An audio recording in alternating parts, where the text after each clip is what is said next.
เห็นได้ชัดว่าความต้องการในการใช้อินเทอร์เน็ตเพิ่มมากขึ้นพร้อมๆกับสื่อยุคดิจิทัลที่เบ่งบานมากขึ้นเรื่อยๆนะคะสมรภูมิการต่อสู้ของสื่อเองก็กำลังเปลี่ยนไปหันเข้าไปหาสื่อสังคมออนไลน์มากยิ่งขึ้นเช่นเดียวกันแล้วในสายตาของผู้ผลิตผู้ประกอบการที่มีประสบการณ์ผ่านช่วงเปลี่ยนผ่านมาก่อนอย่างสื่อของสหราชอาณาจักรผ่านเข้าสู่ช่วงปรับเปลี่ยนอย่างไรและจนถึงทุกวันนี้ถือว่าปรับเปลี่ยนสำเร็จหรือไม่ดิฉันได้คุยกับคุณดอนแมคคาที่สิมสันตัวแทนสมาคมภาพยนตร์และสื่อทีวีจากสหราชอาณาจักรนะคะเริ่มด้วยคำถามว่าขณะนี้ปรับเปลี่ยนมาไม่ต่ำกว่า10ปีแล้วถือว่าอยู่ตัวแล้วหรือยังคะ What happens is you've got to just readjust the whole way that you do the business.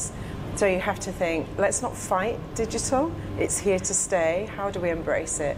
So people went through a period of many years of just readjusting their business plans, looking about more embracement of digital, and obviously facing lots more competition. Because when you do the digital switchover, it means that there's a lot more competitors moving into the market. When you see embrace it rather than fighting it, what do you mean by that? How can we embrace with digital technology? I think particularly in the UK, we've been in the television industry for many years, and a lot of people tend to just be more resilient and fight and go, no, we're not accepting digital. And it's like, you have to, it's here. But the younger players, the younger production companies who are coming in, who think more innovatively, say, okay, how can we take advantage of this? What can we do? And although people are migrating to social media and short form and YouTube and a whole range of things, it's okay, but how can we capitalise on that? Should we do a short form of a version of our TV programme and put it on YouTube, gather following and new audiences, and then drag them back to the traditional linear viewing experience? During my time in the UK, I could see how the BBC Channel 4 or Sky News are dominant players in the market.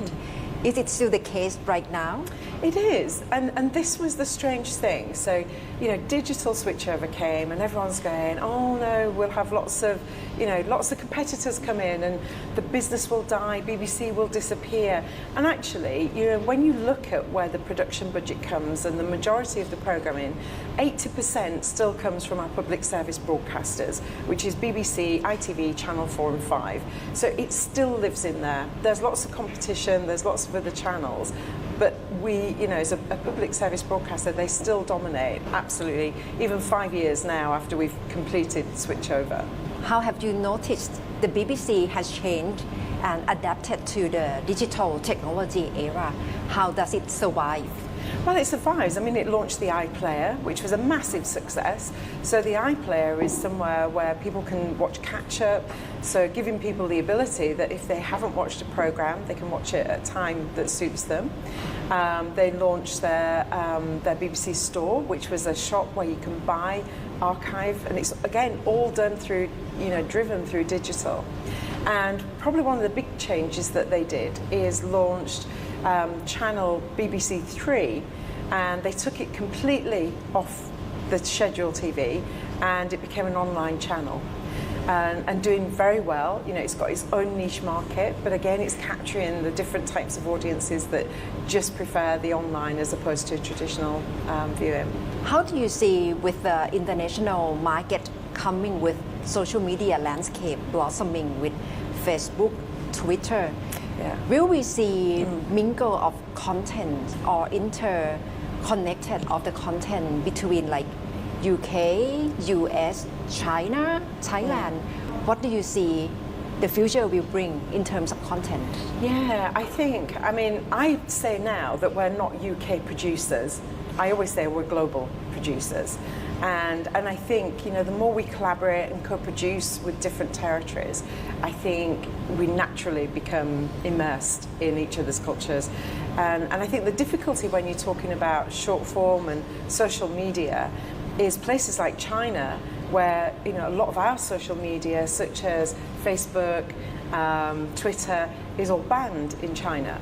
So we then have to be able to produce things, social media campaigns that adapt to maybe more cultural driven. So not YouTube, it's UQ in China. So it's looking at those differences. But I think it's just a format, and a format can travel on any social network. So whether it's a format on Twitter or another version, WeChat in China.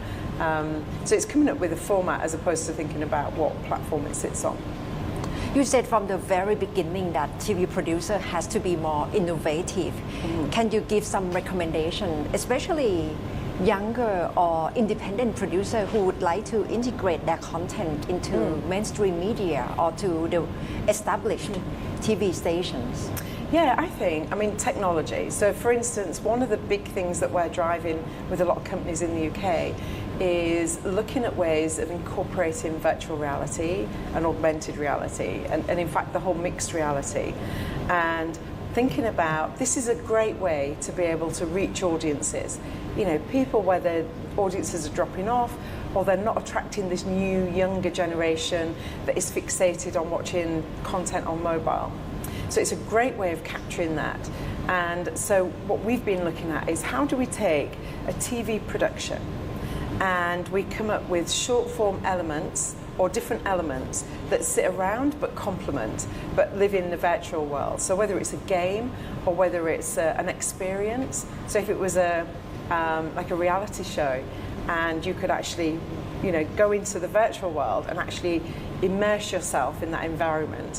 One, it makes people and the viewers more close and loyal to that brand, but equally it's making sure that they're then going to drive back and watch the traditional TV program.